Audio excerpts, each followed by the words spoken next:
But now, when I am probably bigger and even leaner than Spider-Man was in his 2000s, early 2000s, it's still. Hey there, Pardon for this side. And today in this video, we are going to talk about something which has become a huge part of social media, that is fitness. But especially, what about fitness? I'm going to talk about the creators, what kind of standards have been put out by the movies or by the creators, and us as an audience, what we should be doing in our power to get the best quality of content from these influencers and realistic standards from the movies. So let's get into it. Starting with fitness influencers. Fitness influencers have gained massive followings, which in turn have led them to gain more influence over their audiences. But what they show, is it actually true? The bodies they present on social media or the videos, are they actually achievable? The answer is no, they are not. Because they themselves cannot look like it. They have good lighting, they have good editors, they have pump, they have sometimes even taken performance enhancing drugs, and even top it off, they sometimes do makeup to contour their muscles. So, with all of these things, they themselves cannot look like the pictures which they are posting or the videos which they are posting. What makes us think that we can look like them? And most of the fitness influencers are not even fitness influencers, because fitness is holistic. What personally I would call them is bodybuilding influencers, because the only thing which they are showing is go to the gym and have a lean physique. These are the only two things which currently I am seeing on social media. Now, coming to the movies, back when I was a kid in the early 2000s, Spider Man was the most popular superhero of that time, and the physique which he had gained because he got bit by a spider, that physique is pretty much easily achievable for all the guys if they put in the work. And that is the kind of physique I had idealized as a kid. But now, when I am probably bigger and even leaner than Spider-Man was in his 2000s, early 2000s, it still feels it's not enough.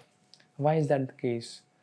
Because movies, in a way, have also not improved, increased the standards of physiques.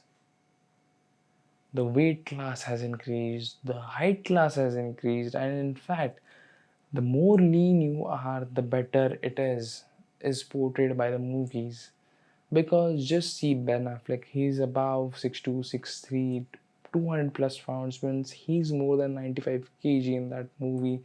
And being 95 kg and lean, that to less than 10% of body fat, it's not even possible for him to maintain that for a month or a two. What makes us think that it is achievable for a regular human being?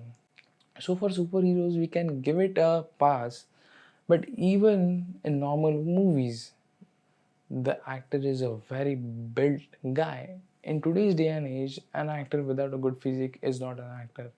It was not the case back in the 2000s or even in the 90s. It was not the case. Neither the influencers nor the movie creators are to be blamed over here, because if we were put in their shoes, we probably would do the same thing. What do I mean by this? Suppose you are a fruit seller. You have mangoes, you have apples, and you see a sudden rise in demand for mangoes. People are buying mangoes and consuming mangoes, buying mangoes and consuming mangoes. So, what is the natural thing to do the next day? You will probably keep more stock of mangoes than apples, right? So, this is what is happening. The kind of content which we are consuming is being produced by the creators and the movie creators.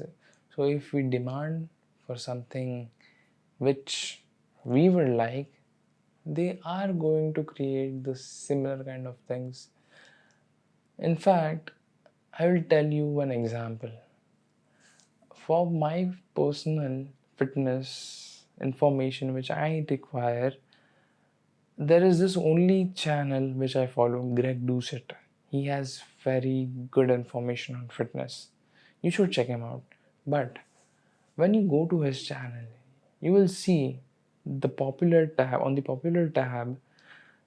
the natty or not, any athlete is not natural.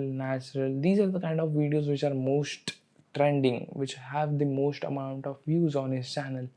But all the videos where he has put in so much of gold information about nutrition, about exercises, those are the least popular.